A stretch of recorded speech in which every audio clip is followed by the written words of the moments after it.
One, two. One, two. One, two. I'm not gonna let him rot here. Leave me alone. No.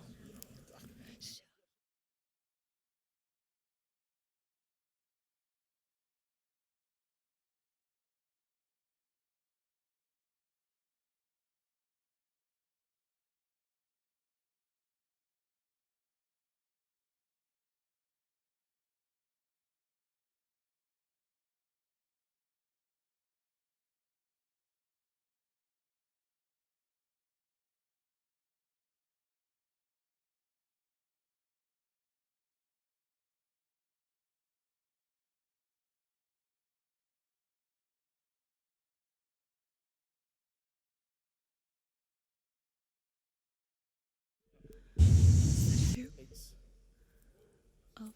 Oh.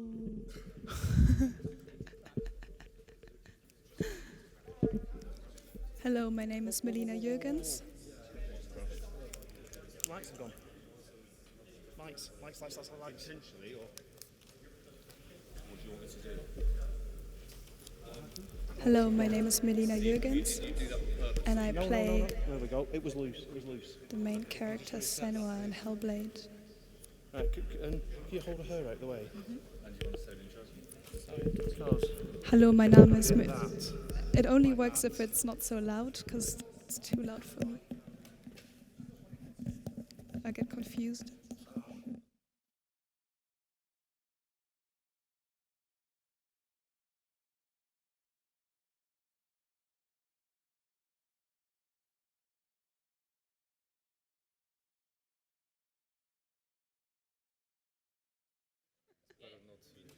Because I will be stumbling.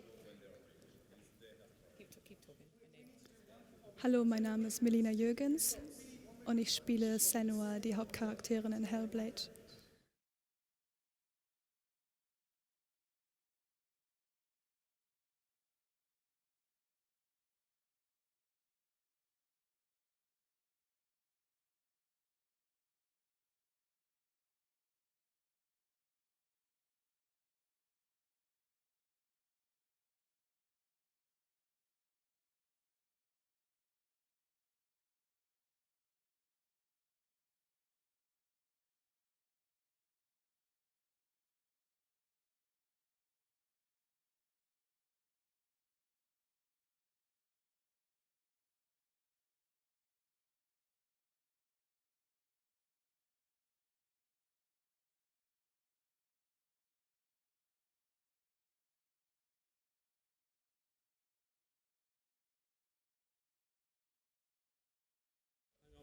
So you tell me when everything's good, because we want to do one rehearsal. Yeah. Matt, can you run this? Are you able to run? Yeah. You are running. Are we going to do a rehearsal? I'm not. But are you running? Are you running? Yeah. Okay. So Restart it. remember to. They've already endposed me. Have you end posed already? Okay. Cool. Right, could you move your head? No. Is that okay? Presentation starts at the moment we do the piece. How long is that? You got like 5 minute preamble or? Hallo. Hallo, mein Name ist Melina. To make sense of it. And darkness becomes a part of who you are. Hello, my name is Melina Jürgens and I play the main character Senua in Hellblade. Her world changed. Today I'm gonna perform a scene from the game for you. Came from her. Senua knows that there is no going back to how things were. That there is nothing Are we playing? to go back to at all. Stay quiet, hide, don't turn around. Their gods can see into your mind. They will use this power to destroy you. They won't stop me. I could still feel him. What is left of him, they will never let him go. I'm not gonna let him rot here. You're the one rotting here. Leave me alone. You will die here, No. and all your suffering No. will be for nothing. Shut up!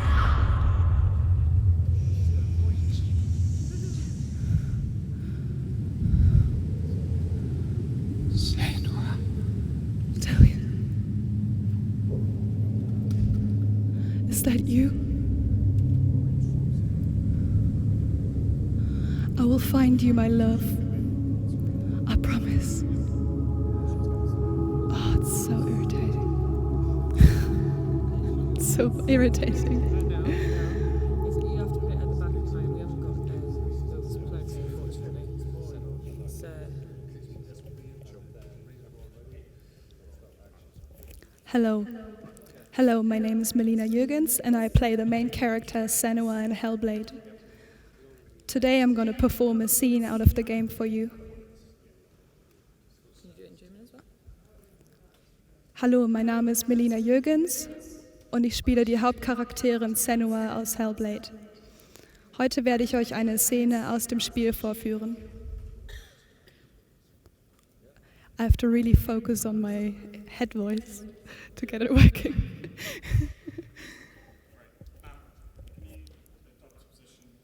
What? Get into position. Slightly off. Can we just get in position now and not like fidget and wander and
Practice you talking again. Amy's going to have to hold that during the performance. It doesn't matter if... Oh, I better not speak now. I stop speaking now. It's not important. It doesn't matter if you move around and stuff Yeah, like I mean, that. that's what I mean.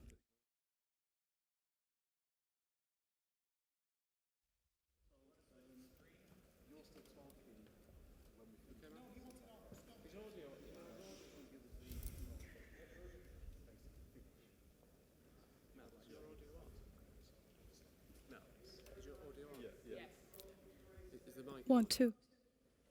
1, 2. 1, 2. Ba, ba, ba, ba, ba, ba, ba, ba, ba, ba, ba.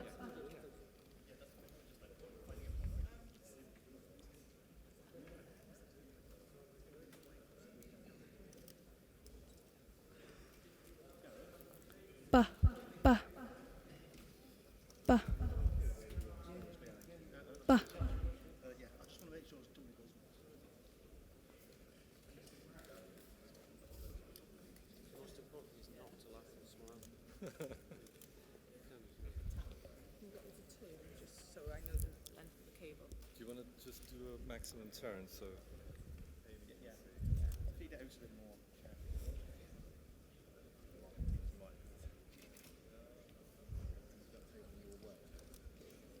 It's alright, it's fine.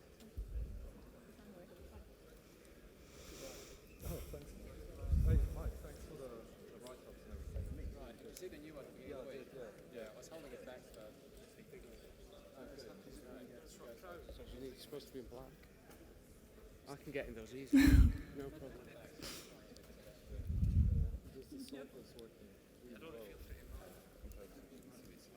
Right. Quite a bit.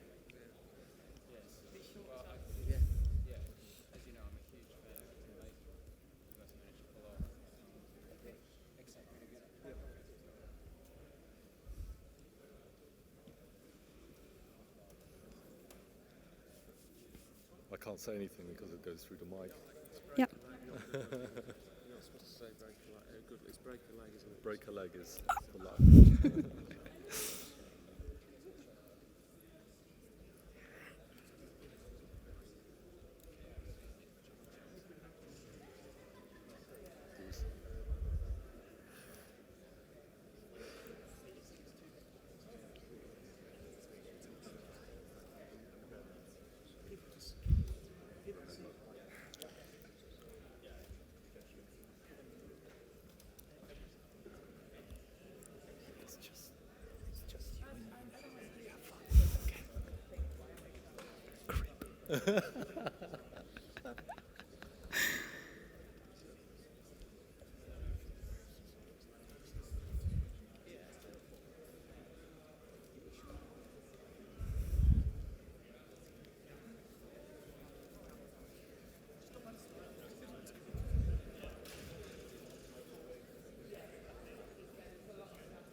Oh, I can see it actually.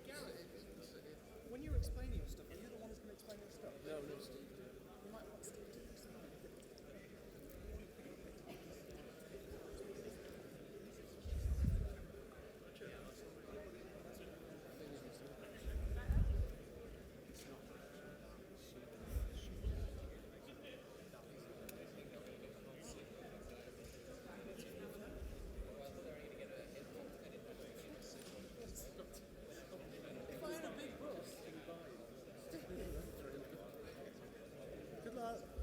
Thank you.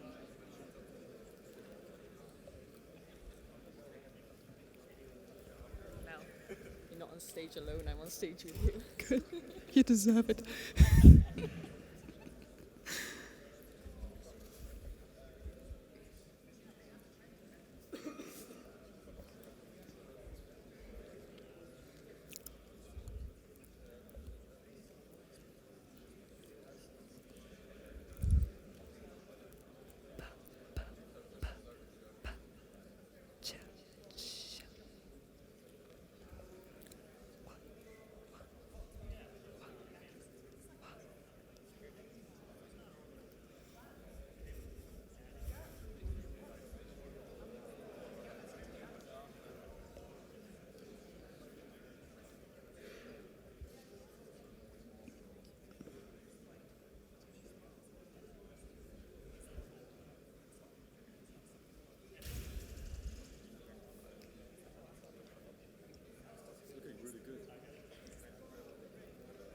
Good.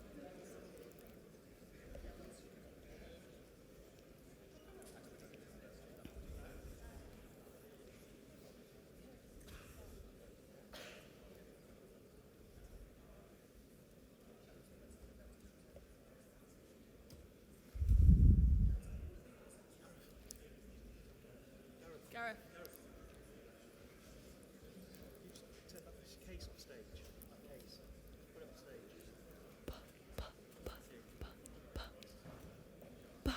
1, 2. 1, 2.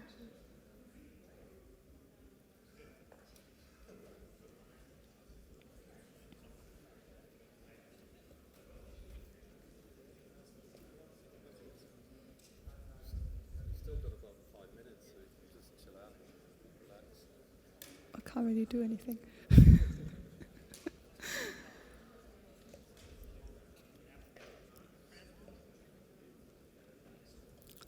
Ba, ba, ba. Ch. Ch, ch, ch, ch, ch. Wa.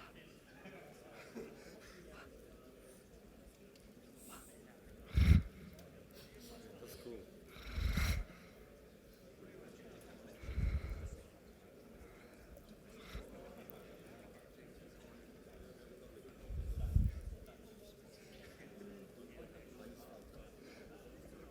Counts in German. I want to. Shall I go away?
Still got a couple of minutes.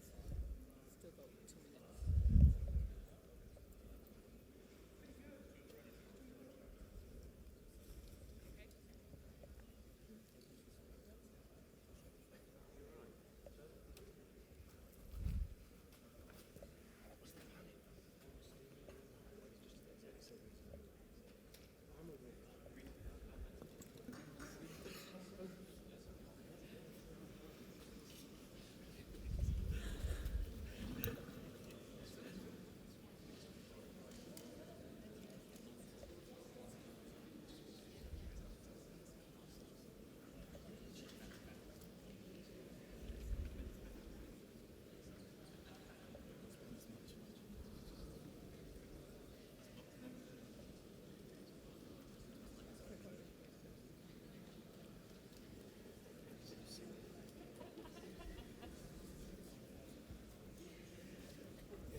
Ch, ch, ch, ch, ch, ch.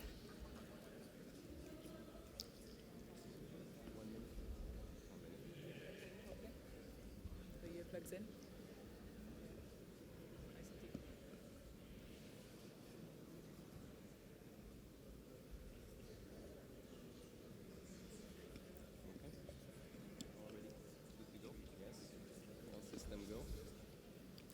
Okay. Welcome back to this last presentation on our virtual reality for production track. Are you curious about what's happening here? Well, I won't tell you anything. I'll leave that for our speakers. This talk here and this presentation is made possible by the collaboration of 4 companies. The 4 companies are Ninja Theory, Cubic Motion, Trilateral, and Epic Games. Our presenters tonight from Ninja Theory are Tamine Antoniades. He's the creative director and the co-founder of Ninja Theory, a studio that's been using performance capture in video games since the beginning of the company 16 years ago on games such as Heavenly Sword and now Hellblade. From Cubic Motions, Dr. Steve Culkin, CTO. a PhD in computer vision that joined Cubic Motion to help build a new generation of facial animation technologies. He's responsible for research and development and integration of new technologies in projects such as Rise, Son of Rome, The Order 1886, Until Dawn, Star Citizen, and Hellblade. From Trilateral, Vladimir Mastilovic, CEO. Trilateral is a studio dedicated to the creation of great characters and creatures in games, for games and film. Trilateral has worked on Grand Theft Auto 5, Rise, Son of Rome, The Order 1886, Until Dawn, and is currently working on Star Citizen, The Horizon, and Hellblade. And from Epic Games, James Golding, lead programmer for the framework on Unreal Engine. James is leading the programming effort across Epic Games and Endgame Engine technology, architecting several areas of Unreal Engine 4, including the gameplay frameworks, physics, the Blueprint visual scripting system. And now to tell us what's happening here, Tamim. I'll invite Tamim Antoniades. Thank you, David.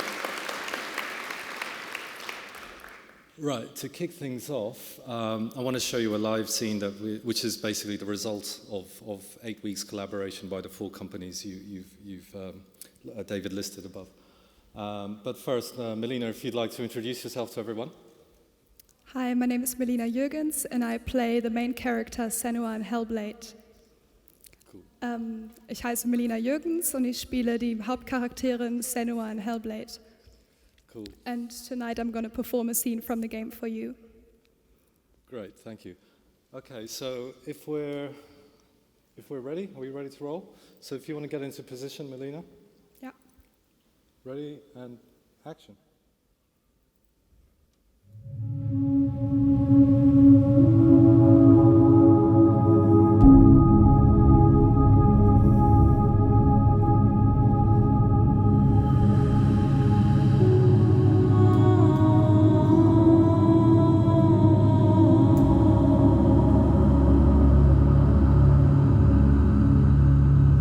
You can't put it into words. That moment when you look into the eyes of the one who is supposed to reassure you, make you feel safe. It only takes an instant. Fear swallows you before you have a chance to make sense of it. And darkness becomes a part of who you are.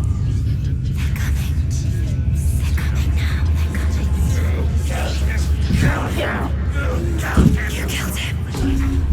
Her world changed that day when the Northmen took him from her.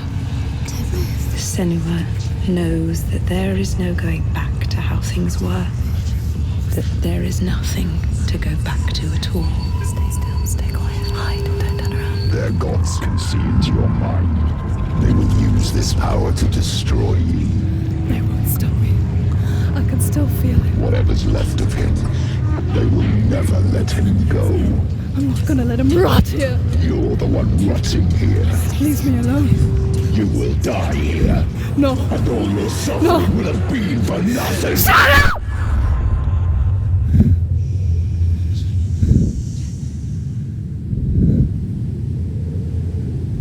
Senua. Tilly. Is that you?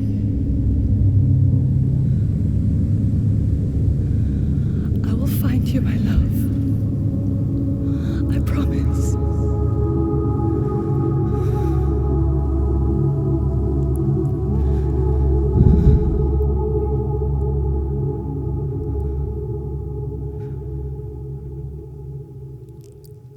Thank you very much, Melina. So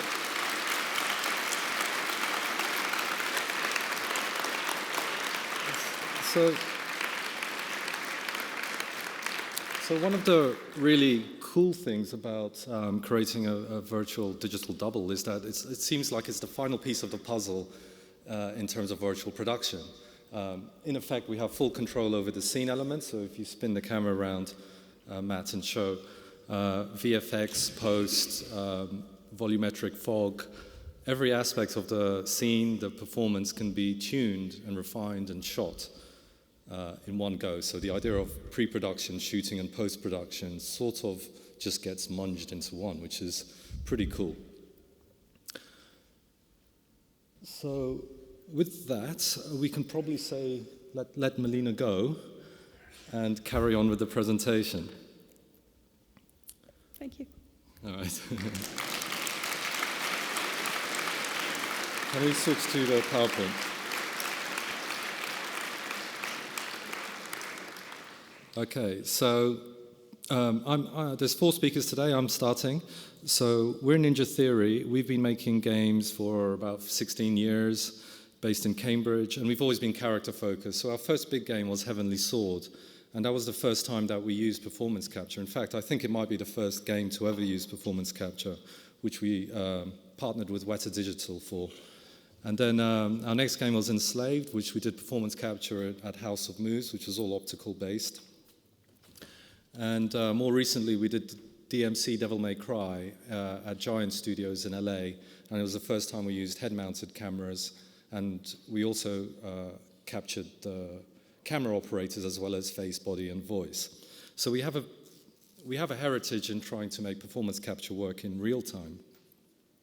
And on our next game, we wanted to push things further, but Hellblade is unlike our previous games for one big reason. This is our first ever self-funded game, which means that it's also, in terms of budget, it's our smallest game. So compared to our previous games, it's a tiny project, 16 people on the team. Our goal isn't to make a blockbuster experience, it's more like to make an independent, the equivalent of an independent movie like Drive or Black Swan, that's very character-focused. But with only 16 people, our cinematics team consists of only one person. And yet, we are still big believers in performance capture. It's the best way of getting a character performance without needing big teams of artists. And our budget meant that we couldn't go off to Weta or Giant Studios in this case to do so. So through a period of months, with the help of IKEA and Amazon, we built a performance capture studio in our office, and using cheaper solutions like Vicon's Bonita camera systems, we managed to get the cost down to under $30,000, and with that we're shooting everything for the game. But working out how to do performance capture is only one piece of the puzzle. The other half is creating a really good virtual human. And so our goal in this game wasn't to stylize a character, it was to really capture someone, Melina in this case, every detail of her using new techniques to us at least, but very common in film, like photogrammetry, light staging, material scanning, and try to get as believable as we could possibly get. But our own in-house facial solver wasn't really doing justice to the realism, so we were forced to look outside of our sphere, our internal development. And to do that, we reached out to Cubic Motion and 3Lateral, who seem to be doing the best tech in the business for facial solving and face scanning and rigging. And on the engine side, we're using Unreal Engine 4, pretty much Unreal Engine 4 out of the box. And Epic happened to be working on virtual humans and skin shaders and hair and a lot of tech that also conspired to help us make this possible. So we all partnered to see if we could get this working in real time, but Kim Libreri, the CTO of Epic, he had greater ambitions. His challenge was, let's get this working live, because if we can do that, who knows what will happen after, but it'll be a pretty cool thing. We all agreed and we all set out to do this, and it was an 8-week process to get this working. A very tense, I should add, difficult 8-week process, but in 8 weeks we managed to just get our heads together and get this scene working, which you've just seen today. So right now I'd like to pass you over to Steve Colkin from Cubic Motion to kind of detail the breakthrough technology that made this live demonstration possible. So if you will, Steve. Tamim.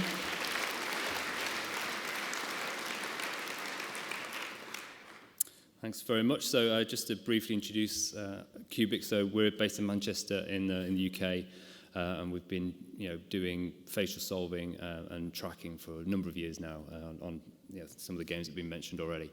And as Tamim's mentioned already, we were approached probably about 12, 18 months ago to get involved in Hellblade, in the creation of Senua, and to really be part of the team that puts together the digital performance and turns the artistic vision that Ninja Theory came up with into reality. So essentially the brief originally is to produce a believable digital human, to represent a really intense emotional performance, because that's pretty much what the game's set up as. It's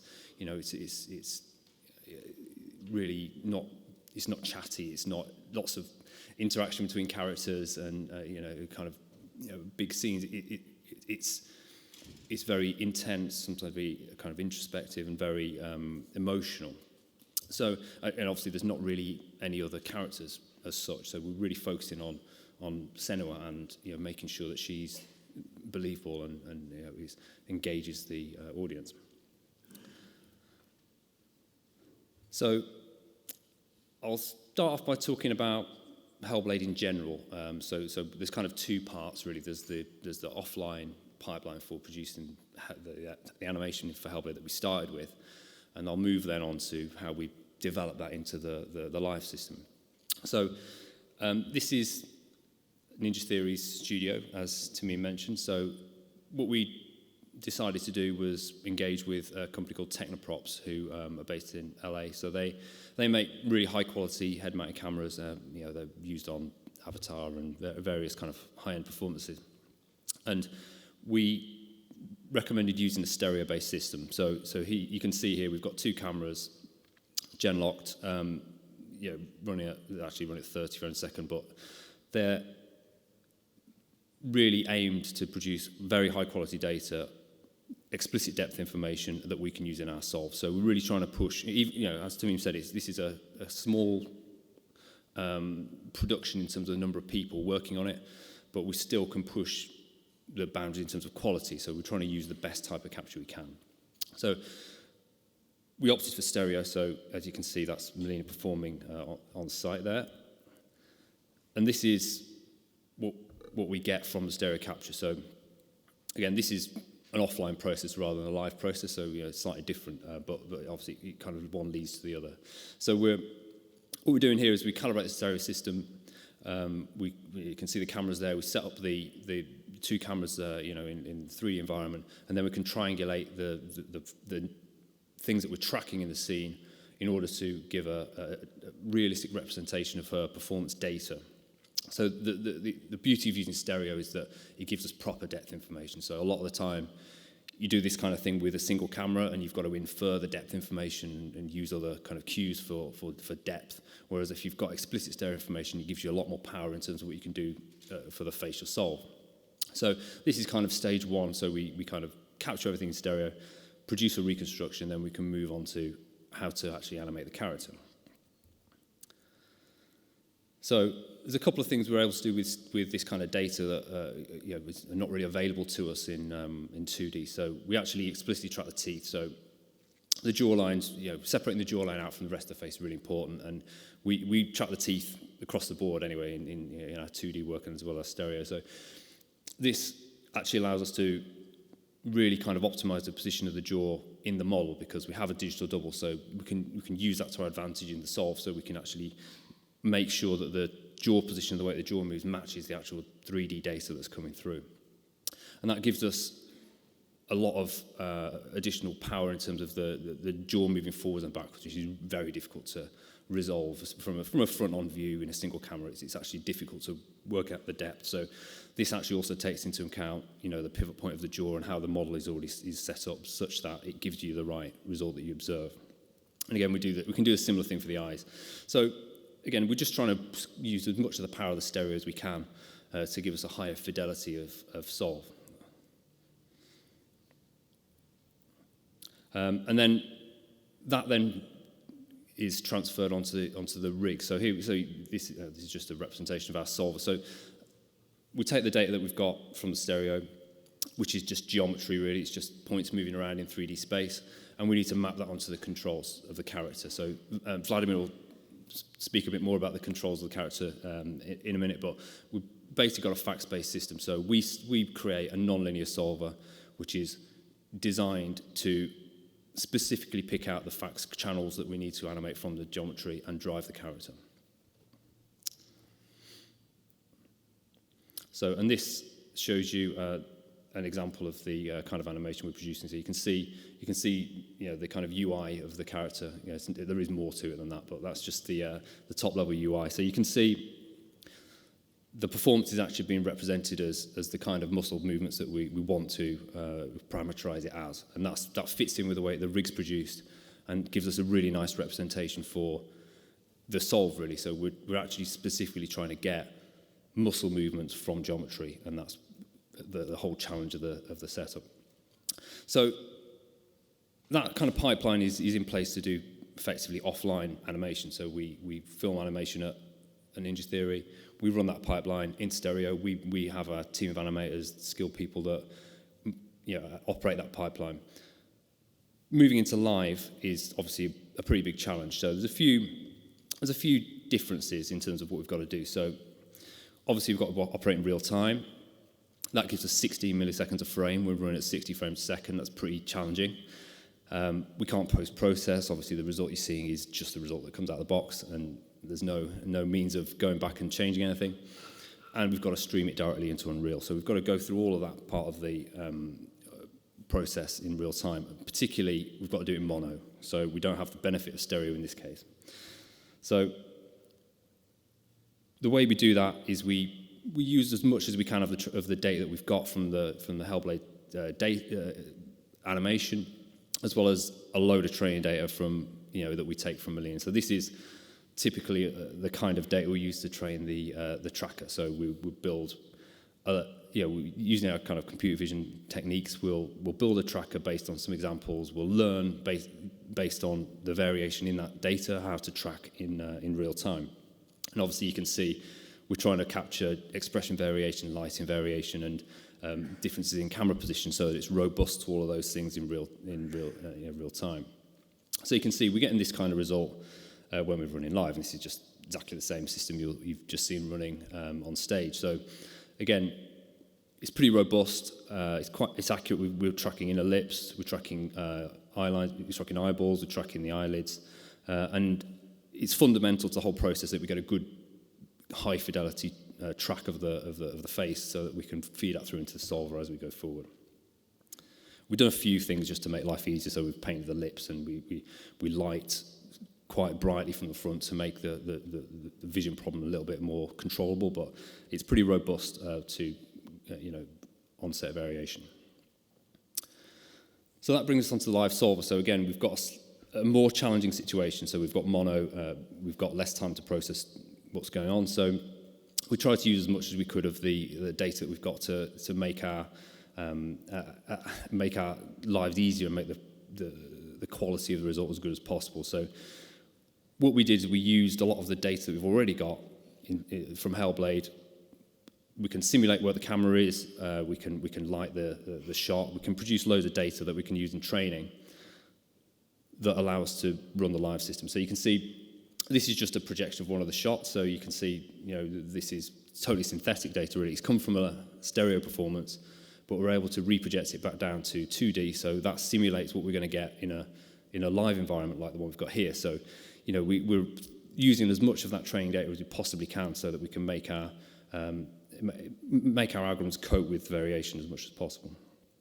So, and this kind of data helps us to, cope with camera variation, because, from one shoot to the next, the camera position will move. There'll be differences in lighting and all sorts. So we create huge amounts of synthetic data based on a large amount of performances up front so that we can train the solver to cope with, hopefully, pretty much anything.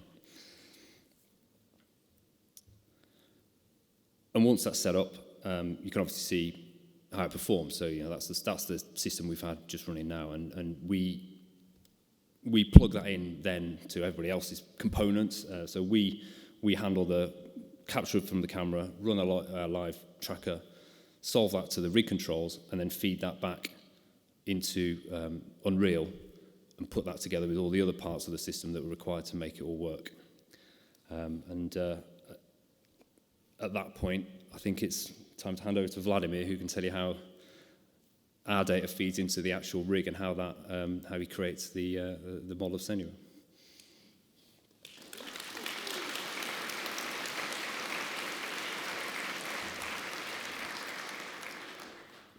Thanks, Steve. That was great. Thanks to Meme and David for the introduction. My name is Vladimir Mastilovic. I come from a studio called Trilateral.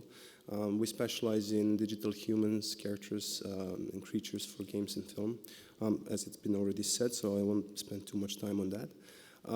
We've done a lot of work for games, and over the past 10 years, maybe even more, we've been mostly focusing on creating of facial rigs, mainly for photorealistic characters. There's really a lot of things to be said about that. But I'll focus this short presentation on the aspects of this production which were most relevant for getting the live to work. I would like to touch on why we chose, well, maybe not why, it's quite obvious. We chose to do a fax rig, like we almost always do the fax rig. What we like about it, even despite the difficulties of producing a fax rig, and there are actually many difficulties. First, you need to scan a real person. They have to activate muscles individually. All of that is very hard to direct, and they can't do all of them. There's probably more than 300 facial expressions that people would need to do. And even if they could, they wouldn't probably do it accurately enough so that we can actually create a good model. So I'll talk a little bit about challenges around creation of fax rig and what we did in addition to just scanning fax to produce a good enough deformational model that will work for a purpose like this. And then I'll talk a little bit more about how we wrote an external protocol and server, basically cloud-based software, which can communicate with various things. In this instance, it communicated with Cubic Motion's tracking and solving, and then it was feeding the data back to the engine. Okay, so we used pretty standard photogrammetry method to scan the facial expressions, and this image shows how we actually turned the scans into high quality blend shapes, which is definitely the first step. When we get the scans, they're just random meshes. They don't have any correlation between them. And there are many ways to do this, but in this instance, we've used our pipeline, which basically features feature detection in skin texture, and it finds correlating points between neutral scan and facial expression, and it then correlates the neutral scan with the topology with the mesh that actually goes in the game, and then it deforms the mesh into the facial expression that we're currently working on. And this correlation is quite precise. It goes to the pore level. So it not only that it gives us the deformation of the mesh, but it also gives us the information about the variation of the color and the skin pore stretching, which is very important to have. Even though it's very tiny detail, it's still perceivable by an eye, and it enhances the realism of the character. We're calling this blood flow wrinkles, the secondary detail that we're seeing in the facial expressions, and the blood flow. Blood flow is really just animated color map, which animates from the neutral to the facial expression, but it's just blood flow. It's just how people call it in gaming industry, even though it's not actually blood flow, because blood flow is a little bit more than just turning from the neutral expression to actual expression. And what's interesting, this is the first time that we tried this on. Melina had the face paint, which wasn't featured here because I guess we thought that we can see her face better without the face paint. But in the game version of her, she has a war paint on her face. And on that we used our software as well for correlating between the neutral and facial expressions. This was much more challenging for our software because the paint is unlike skin. It's not elastic, so it would crackle and it would have non-elastic features. So when it comes back, it's different. So there's a little bit more artistic cleanup involved there to actually produce a good result. Okay, so once we have this scanning information, we have all the nice blend shapes, and we have the correlated diffuse and normal maps. Then the next challenge becomes how, let's say that we created 40, 50, 100 fax expressions. But these days we feel it's minimal to have about 500 in order to have a plausible deformational model. Really, we should have much more, but that's the thing for the future. But even with the 500, the correlation between different facial expressions is quite complex. And we had to write a system that will visualize this as a node-based software that will show us the correlation between different facial expressions, and not only between facial expressions, but also between each vertex in each facial expression, because the motion between different combinations of shapes to, again, different set of combinations of shapes, it needs to be consistent, it needs to feel like skin. And because the blending method for every real-time purpose, they're a bit more advanced methods, but in what it is in production these days, it's actually quite simple addition of vectors, which is nowhere near enough sophisticated to describe the motion of the human skin. So what we actually do is we create layers and layers of corrective shapes, and we create a system of activating those shapes so that we get an illusion that there's actually a little bit more sophisticated going on there, but really it's still simple addition of vectors, which is very nice actually. Even though it's simple, that means that it's compatible with everything else out there today, and that's the reason why we chose it. So let me just play the video, which kind of gives you an idea how working with the system looks like. So you'll see the rows of different layers of expressions and complex wiring between them. But even though this looks quite scary, it's not, because all of those have very clear semantic meaning. So right now there's Jopen being selected, and it's just showing us to what it correlates. So there's a smile, there's raising of the cheeks. And I'm also showing here a real-time rig update, so we can work on these shapes and see them being updated on all dependent shapes in the real time, which really helps the artists to actually work with that and create a believable motion between all those combinations. So that really transforms the modeling artist to something between a modeler and animator, because we're really modeling behavior. So we're kind of creating inputs for this deformational model. Okay, let's go to the next slide. And finally, out of all that, we have the face rig, which is automatically built within our pipeline. So all of our tools, that's really not the accent of this talk, but all of our tools are centralized on a server, so we can very nicely collaborate between us, and we can distribute tasks, and all things that come back to the rig are nice and clean and consistent. So this is just a quick demonstration of the rig. So as I said, it's a fax-based rig. We really like fax because it's like letters that form, this non-verbal communication. And what's really nice about it is, like, when we create an animation on one head, it's quite easy to transfer that to any other head, regardless of the proportions. Again, that's not the topic of this conversation, but there's so many nice things about having a higher meaning attached to every facial expression. So each person will have a different smile, but on all of us, no matter how different, that's still a smile. And that's what we're doing here. We're basically feeding our database with different smiles, and then we can learn some different and exciting things from that in the future.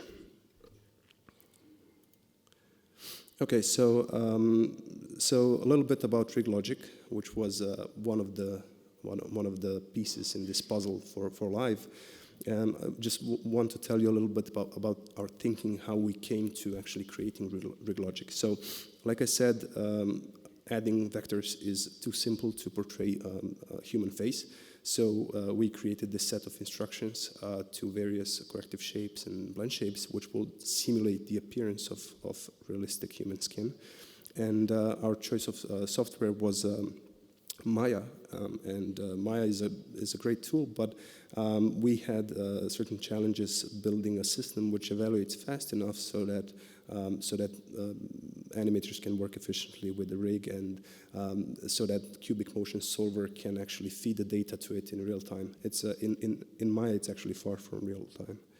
So our first step was, let's get it outside of the Maya. And let's have animation inputs in Maya, and let's have rig elements. That's our name for joints, blend shapes, wrinkle maps, any future rig element. Let's have that in Maya as well, but let's have RigLogic as our own standalone software.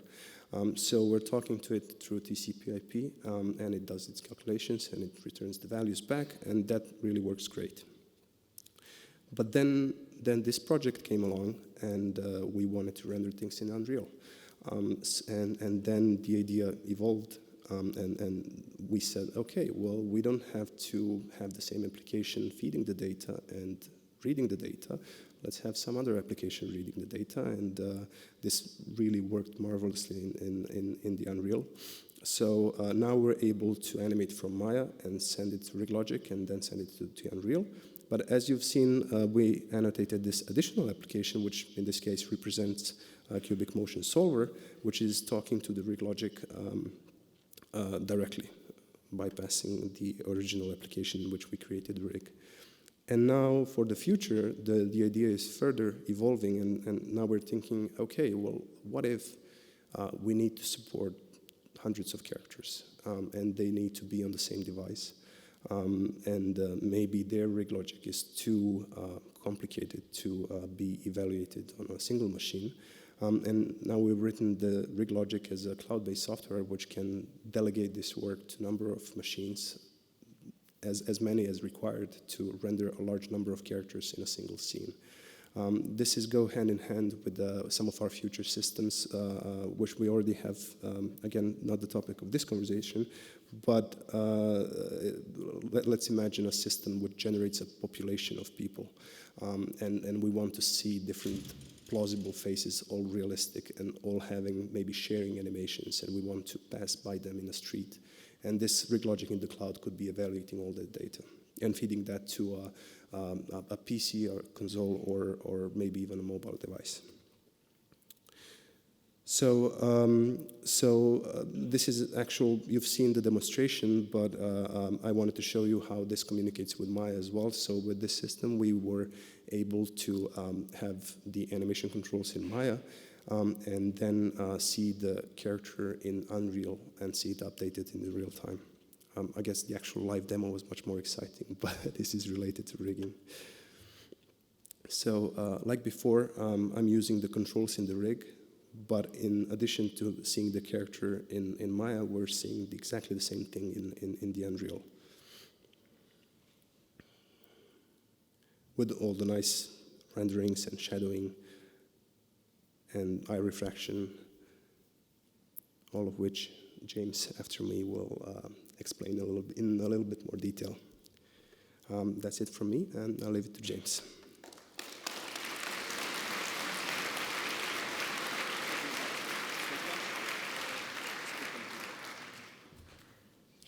Hi.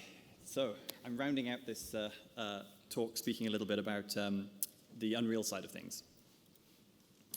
So I'm one of the lead programmers on Unreal, and we had a lot of features already in the engine to do a project like this. So we had standard skeletal animation, the sorts of things we use in games all the time. We could have parameter curves that could be driven. We already had morph targets or blend shapes that we would use. We've been using for a number of years. And we could drive material parameters. That was kind of our baseline. But there were still some new things we needed to develop in the engine to sort of deliver this. Oh, closer? Closer? Or is it? I'll be closer, that's fine. Sorry. That there were some things we wanted to improve in the engine to deliver this sort of interesting project. So this is kind of what our animation setup looks like in Unreal Engine. This is part of what we call an animation blueprint. You can see on the top part is this mocap streaming. So we used an Xsense suit for the live performance. It's just more flexible. We don't need cameras or anything. So that's what we use for the body capture. We used iKinema to solve that onto the skeleton in-game in real time and stream it in. So that's the top section there. The middle section is, as Vladimir just talked about, streaming the facial stuff from the rig logic into the engine. So that's a node that we built in a couple of weeks before GDC, where we first showed this, that we helped that team to build, and that's basically taking that information, streaming in. So we've got 2 network streams coming into the engine during the demo. And then we also have, for things like pupil dilation and for hand animation, that's something we can't get in real time from Mel, well, not yet. So for that, we've animated those as part of the cinematic. And so we had some animated data as well. So we take those 3 types of data and we combine them together into what we call a layered blend, which is just different sets of bones that are taking the information from different places. So driving material parameters is something that, like I said, we've done for a little while. The rig logic in this case generates, as well as bone poses and blend shape weights, it also drives material parameters, and then we set up in the material some nodes to be able to drive those things, and it's great for getting fine detail like wrinkles and things. It really adds a lot of personality. One problem we did run into, and is an interesting challenge to fix, is just buffering the data. So we get this mocap data, which is sort of the white line here, and then we're sampling that in the game engine, like the blue line. So you get these nasty judder effects if you aren't careful. A lot of times, streaming for things like mocap is optimized for lower latency. A lot of people are using that for VR projects where latency is super important. In our case, we weren't so worried about latency. We were more worried about quality. So we did a little bit of custom work to buffer that data and interpolate it instead. And I think that's an area we'll probably continue to do some work on. But yeah, we wanted to make sure we had really high quality body motion and facial motion. So one of the big bits of work we did to get this demo to the sort of visual bar that we wanted was to rework the way that we use blend shapes in the engine. Previously, for performance, I mean, we're used to making 30 hertz or 60 hertz games. We would take each blend shape, the normals for each blend shape, and just blend those normals together. It's very cheap, but the results you get are not accurate. And we saw that during a previous demo that we worked on, that the facial animation with a lot of blend shapes, working with the sort of complicated rigs like through lateral build, we weren't getting the shapes looked a bit puffy. It just wasn't really giving us what we were seeing when we were authoring it. So what we now do is we apply all the blend shapes to generate the new deformed mesh, and then we recalculate all the tangents and normals in real time on the GPU, which is a change for us. But it was a dramatic improvement in the quality. So on the left is the old method where we would just blend the normals, and on the right is applying the blend shapes and then regenerating all the normals and tangents every frame for the entire mesh on the GPU. And it was a huge improvement. You can see the lines around the nose, just a lot more definition on the lips, not weird shadowing going on. And this was kind of night and day. Our animators were very happy when this went in. There was celebrations in the halls or close to it. But that will also be a feature that obviously is going to be part of the engine, so other teams working with things can use that. For the hair physics, we'd actually already been developing a new physics solution in the engine called AmDynamics. It's very lightweight. We use PhysX as our sort of baseline physics engine, but working with some of the games we've been working on, we've got a game called Paragon, which we're in early access at the moment, and for that's a 60 hertz game on console. So we developed this separate, very lightweight physics system, and it's kind of easy to use, so we threw that in here. Senua's hair has 8 chains, so 22 rigid bodies total, but it was dead easy for the animators just to set that up. It's a nice sort of easy system. Here's a little picture of one of our characters from Paragon using the same system. But these are the sort of tools we can just pull off the shelf and know they're going to run really fast in real time. I mean, when you're used to running 10 characters at 60 hertz, running one character it wasn't a problem at all. So that's an area which was quite easy. So again, as we started trying to improve the quality here, we were looking through some of the sort of runs. We started getting the live data coming through, and we were seeing, there's sort of an unpredictable nature with the live stuff, and with some of the sort of poses that came up during the cinematic, we were noticing that there's sort of problems around the neck region. So we started improving the rig in the engine. So we've got this great facial rig, but we were starting to improve the rig for the rest of the character. So we're only driving the face through the lateral rig, but things like the neck we needed to do ourselves in engine. So we started building out our kind of rigging toolbox to do some more interesting things. So the Ninja guys built some correctives for the neck, and we added a new twist corrective node so it could just look at angle between joints and drive those to really fix the sort of stretching that we were getting in the neck. It looked very kind of plastic figure, as you can see on the left, but it looked much better with the correctives on. So we started to, again, fix those little problems and just improve the sort of fidelity that we can get in the engine in real time. It's not a costly thing at all, it's just sort of coming up with the workflow. Another thing we did was add another controller so that we could drive blend shapes from bone rotations, and that was useful for things like driving in a blend shape for wrinkles when she moves. Again, very cheap thing to do. It's just making sure you have the pipeline to do it, and you can set that stuff up easily. And it was all just done by the animators at that point. So one of the big challenges we found when we did this demo, you sort of notice that there's a sort of very scripted camera path. And so the way we did this is we had a take from Melina early on that we were using as kind of our reference, and that was what the cinematics guys were using to frame the camera, to work on the lighting, all of those things. But of course, every time a live performer does it, it's going to be different. And so we had this challenge where as soon as we started trying to run a live performance with this very carefully scripted camera, she was completely out of shot for most of it. And it just completely ruined it. And we were like, oh my God, how are we gonna solve this problem of trying to match this carefully choreographed camera movement with this live and always unpredictable performance? I mean, Mel does a fantastic job hitting her marks every time, and she's done it several million times by this point, so it's quite good at it. But solving that problem was a genuine problem to solve. So we did a thing where we basically run the cinematic reference animation at the same time and look at the differences between her live performance and the reference performance, and then use that to adjust the camera so that we keep the cinematographer's intent, we keep the motion, sort of handheld motion that we're looking for, keeping the focus and things, but applying it to that live performance. That was kind of an interesting thing that we had to learn a little bit about. But it made a big difference, as you can see. Without, it's completely pointless, and with, it definitely captured the sort of what we were going for. Even that wasn't quite enough for some of the shots. The one at the end where the camera comes in very close to her face, it has a very shallow depth of field, and you have to really get it bang on. And so in that case, we actually had an option which we could keyframe during the cinematic that would go between the sort of offset adjustment and one where we actually clamp the camera to her head bone. Doesn't work for the whole sequence because she moves her head too much. It's quite sickening. But for that shot where the head is very, very still, we could really just like lock the camera to her head and make sure it was in exactly the right position, and then just feather that out again when she started to move a bit more. So again, giving options to the cinematics guys to work with these tools. So that kind of covers most of the sort of animation side of things. I just want to say, if you're interested in the character rendering technology, two of the other folks from Epic, HP and Brian, are doing a talk tomorrow at 10 o'clock over in Gloria 2 Cinema. So definitely check that out. There's a lot of interesting content there about eye shading, hair shading, material, sort of clothing shading, all those sorts of things. So if you're interested in the rendering side of things, that's definitely one to talk about. So like I said, really fascinating project, lots of different pieces coming together. I'm going to hand back to Tamim now, who will sort of round up the session. And thank you very much for your interest.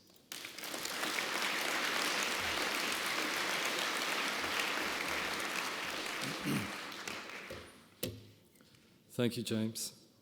So I wanted to just round up. One of the when we started doing this, our goal was to just do something cool and do it live. And we're now in a position where we're thinking about how do we apply this technology? What could it be used for? So I'd like to just cover a bit of that. One obvious application is for live production. So things like live concerts with digital characters. But unlike these examples, you can have a live actor performing or a singer performing in real time, interacting with the crowd, interacting with the staging and the lights, and getting a true live performance as opposed to a pre-canned one. Same with theatre, 360-degree virtual theatre is a cool thing that's bound to happen. And then there's all that stuff you see in Minority Reports and various sci-fi films where you've got virtual hosts in VR or AR. I actually think in the case of theme parks, it could be cool because you could have things like the ones you get at Universal Studio where you've got actors on there, except those actors can be live driving giants and characters and all sorts. An area that we're particularly interested in is using procedural controls over characters, virtual humans. So it's something that we do all the time in games, which is to layer different animations and performances. But when you combine that with performance capture, and you're layering and branching different performances seamlessly, it means that you can create interactive drama with things like Walking Dead, branching narratives without camera cuts, where a character just moves from one performance to another based on your inputs, doing things like making them aware of where you're standing and what you're doing. So whether you're standing behind them, they'll turn to you. If you're walking alongside them, they'll walk with you. And even though they're playing a performance, all of these procedural controls are layered over it. And in fact, the first thing we did after we did this scene was we stuck it in VR using an Oculus and played around with things like the head controls and the eye controls, so that as you're moving around Senua, she's looking into you. And it's quite remarkable. There's a big difference when you feel that she's tracking you. She feels alive. So that's a nice big area of R&D and research we're interested in. And in fact, the VR version of this scene should be out this week, according to Oculus and stuff on Facebook and Oculus Video and all that lot. Social VR experiences. Oh, I'm on virtual set. So yeah, I think this process allows you, when you're rendering all of this in 16 milliseconds with live actors on set, it kind of changes your idea of what previs, shooting, and post mean. In actual fact, I think that you can get to near enough final render quality on set, arrange the lights, arrange the post, the grading, everything, and shoot and record, replay the scene, change things up, and it becomes a very organic way and natural way to work, in fact.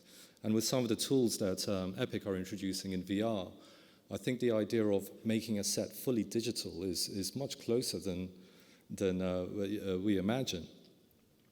And one interesting thing about this is that people don't have to even be in the same room to collaborate on these kinds of projects. The actor, the director, the cameraman, the lighting, the staging, the props, all of these guys can be working remotely in one environment, in one virtual set. So that's pretty exciting. And then there's social VR experiences. So I mean, I think this video is a little bit, doing Facebook and taking selfies in VR is not what I hope social VR experience is. I think they should be more like this, a mix of players who, with sparse representation of voice and head and arms, are represented with full digital humans, where there are other digital humans or creatures in the environment, where the whole scenario has been staged, and people get together and have fun. And I think that's a good goal for social VR experience. I wish we had a word for what these VR experiences are going to be. I haven't come up with anything that doesn't sound ridiculous yet, but we need to define what that is.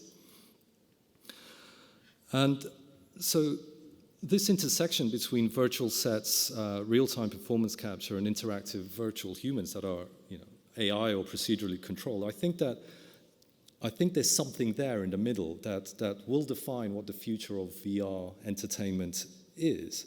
And one message, I guess, to take away from this presentation is that we're not massively funded, huge studios with enormous production budgets doing this. We're a group of specialists that have got together to try and figure out practical problems for as cheaply as we could possibly do. So this means that a lot of this technology is something that is within reach of a lot of people. And we don't see the technology itself as the defining feature. I mean, we're openly sharing our processes online and so forth, and continuing to R&D, because we feel like the real value of creating these tools that'll help us define the grammar of VR experiences in the future. The true value of creating that and sharing that and further collaborations in R&D is that we will make better, unique experiences, and that's where we will profit from the entertainment and get people emotionally connected in what we're doing. So that's the end of the presentation. I'd also like to thank, apart from everyone listed here, Kinamera and Xsense, who provided the body solving side of things here. But with that, thank you very much, and I'd like to pass you back to David.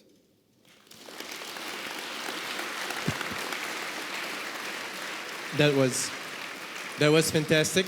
That was a bit of history in the making. We will have time for some questions, but before we go into that, I want to point out from many of our presentations today, many of the presenters said that seeing your virtual world in characters in real time brings both efficiency and open new creative possibilities. I think what we've seen here is a clear sign of that for this presentation. Thank you to our presenter again, Tamim, Steve, Vladimir, James. Thank you, Kim Libreri. Thank you, Melina, for doing this, and also thank you to the Film Academy and FMX, who also went to great length to allow this demonstration to happen live right in front of you. So this is quite an achievement in the first. If you have any questions for our presenters, we have the time for a few. Any questions? Or you understood everything? I have a technical question for Tamim. I hope I can articulate correctly. I don't know if I understood it correctly. Does the live solver, did you train it with data from the offline solver? Yeah, I'm the least technical person on this Okay, panel. sorry. Sorry, yeah, that is my bit. Yeah, so obviously to make something work in a live environment, you need to pre-train it on a range of what you might be presented with in a live environment. So fortunately, we've had 10 minutes of animation we've already done for Hellblade. So we've got a lot of training data from Melina's performances. Now, that was animated using the stereo offline process. But that then just gave us lots and lots of animation data on Vladimir's rig, in scene. So we were able to use that, project that back down to what it would look like in the 2D live setup, and use that as a huge training set to build a live solver. So yeah, we were fortunate in this case that we could use that to feed into the live stuff. Okay, got it. Thank you. As I understood, the performance was very much optimized for the actual actress. Would you expect something of this fidelity to be possible, like more automated for more actors, or do you think it's really needed to do it very individually?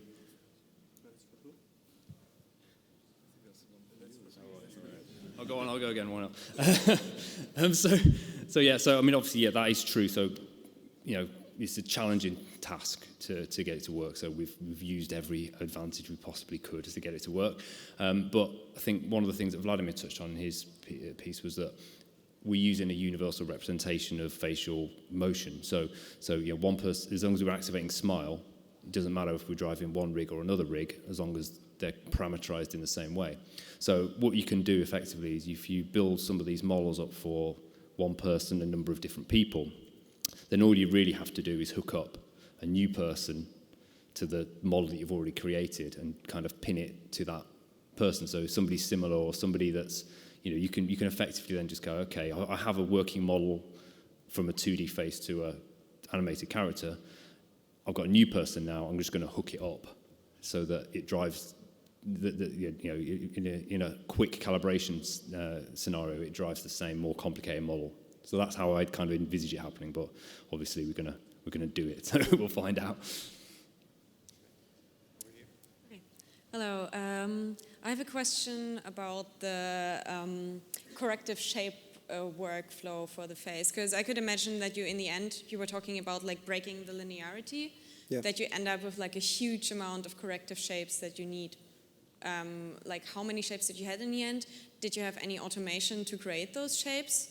Was it also based on the scans? So did you had I could just read that you had made like 4D scans, so you also had like transitionings for the scans. for the shapes, or? Well, it's not 4D per se, although we are moving in that direction as well. We're basically just creating correlation between two individual scans, and we interpolating the rest. So it's really linear interpolation for two scans. But once you create a hierarchical system, then you can imagine it like being branched. And so the main space comes from scans, the main shapes, the primary shapes. But then, since we can scan, let's say 50 to 100 scans, and we need 500, which is how many we had in the end, and we still think that number is very modest. We need much more. So the scans are basically determining the limits of the space, and then, yes, we do have a lot of tools that will help us fill in the blanks. We for example, have a certain smoothing algorithms which will treat the mesh as it is, the skin. We find in every consumer application, smoothing algorithm is quite simple. It's quite destructive to the skin.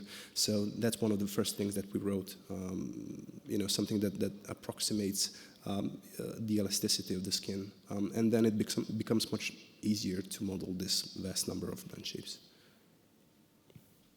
Hi, thank you first of all for this amazing presentation, really cool. This looks so realistic, and I know it looks almost too realistic, and when I see such things, always this infamous uncanny valley comes to mind. It has always been relevant to film, and now we're also at a point where it's relevant apparently to video games.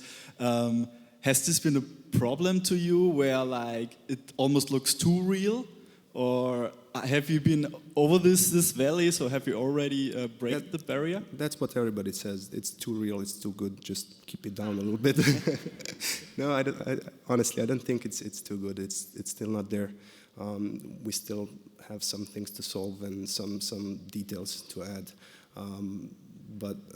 Yeah, I wouldn't say it's too good yet. But thank you.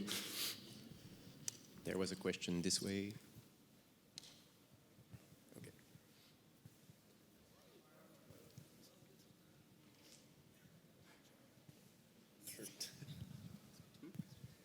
Hi there. How far in the future do you think is the system that's easily wearable for a regular person in a VR game, for example, without facial tracker markers and not such a heavy rig? I know that's very technical and it's not really your, probably not really your field, but maybe you still see that's pretty far off in the future or very close.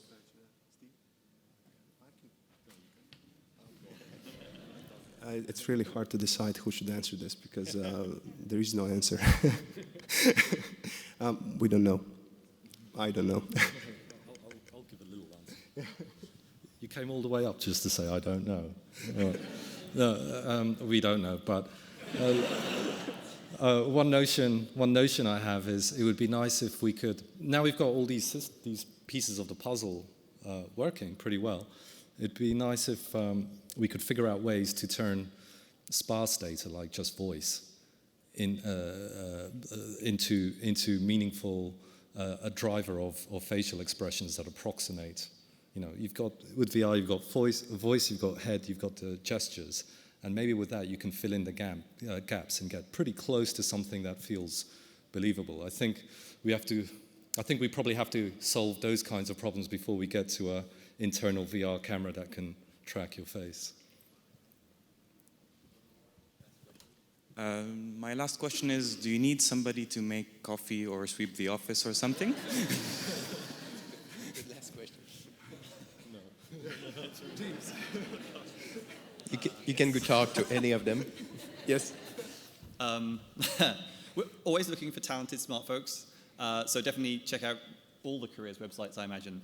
But yeah, it's absolutely a fascinating area to work in. And that's what I think was one of the most interesting things about this project is, you know, you're in a room, I mean, we did a few rehearsals, and you're with computer vision and learning and artists, you know, thinking about psychosis and, you know, and engine technology. So yeah, it's a huge breadth of different talents you need to bring together to do this kind of thing. So yeah, I think it's going to be lots of opportunities for lots of different skill sets. So yeah, definitely. Thank you again to all our presenters.